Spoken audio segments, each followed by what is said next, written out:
We're used to words like carbon tax, the economy, and immigration grabbing the headlines.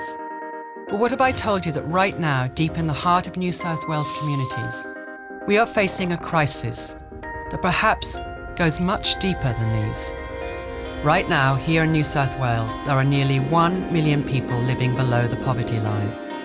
Just under 1 million people living on less than $400 a week. This is a silent crisis of disadvantage. And if not addressed, it can be a vicious cycle that can be impossible to break free of, affecting parents, children, and their children, entire communities. And did you know there are nearly 250,000 children growing up with neither parent working full-time?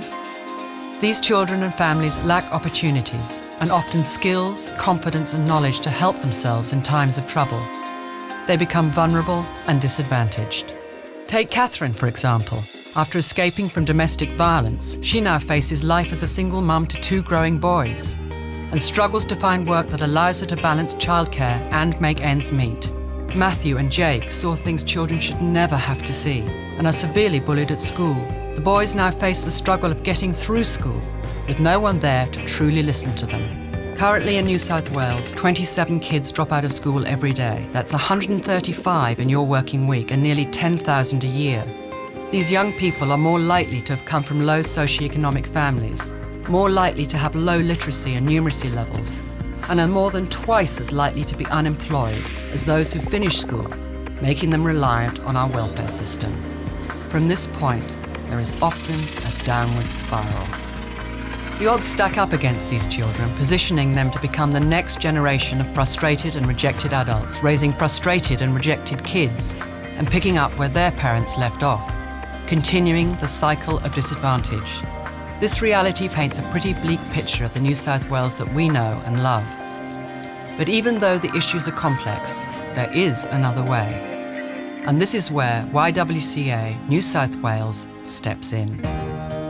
From our origins in 1880, starting out helping vulnerable single women just landed in Australia to find work, to save some money, get a roof over their heads and people around them, and through both world wars providing relief and accommodation for servicemen and women.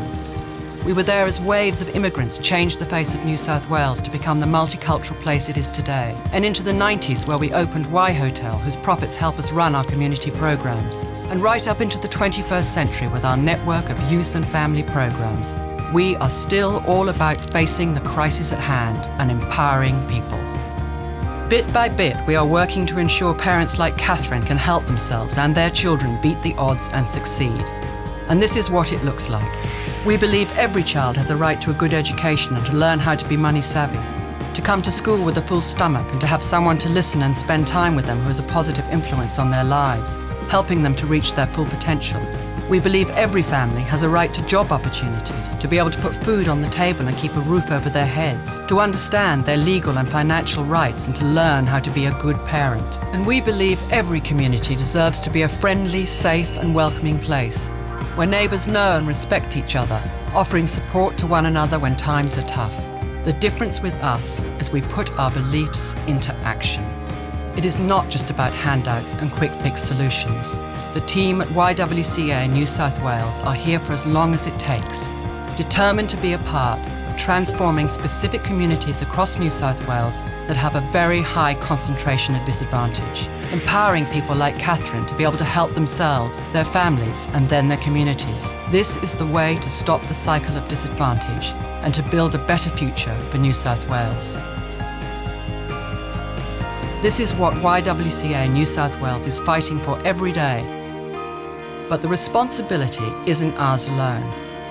A little piece falls on everyone's shoulders.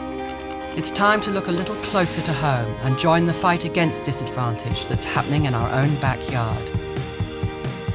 So now you know what's at stake, how will you get involved?